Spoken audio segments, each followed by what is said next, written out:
Çështja është që kjo të na qëllimisht e përdorin kur dëshirojnë me i dhënë një konotacion tillë, e përdorin si argument prevalues me përsi karakterin laik të shtetit, kurse cënojnë një tërësi të drejtave cilat kanë karakter ndërkombëtar dhe kushtetues. Për shembull, drejta për arsim është e drejtë ligjore.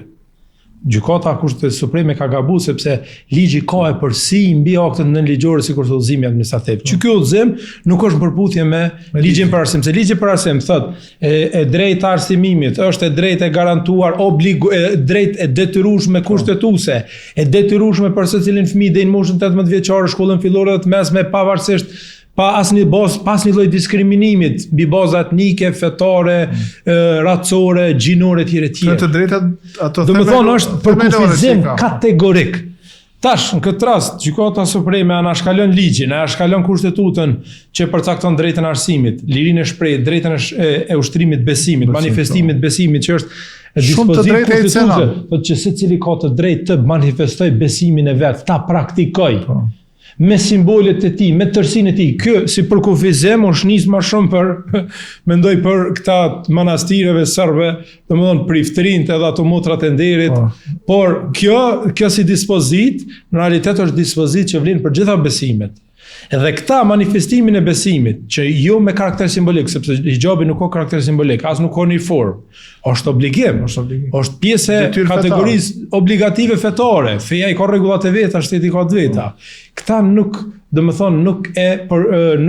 e marrin për bazë fare këto, edhe bin kundërshtim me prodhon një tension të gjatë, tash me 15 vjeçar, duke shtu pasigurinë e vajzave dhe prindve tyre. Mu sot më kanë shkruar, pleprind, çka ka menduar tash me vajzat tona, i kam thonë pas stres, sepse nuk besoj që do të kenë ndryshime në terren, sepse vetëm ata që janë islamofob dhe janë sekular, antifetar, të mëdhaj drejtarët mund ta përdorin si argument dyfisht për t'i kriju komoditet vetit. Drejtorat dhe drejtoresha, ata janë të detyruar me e zbatu këtë udhëzim administrativ apo e kanë të drejtën ta vlerësojnë vetë?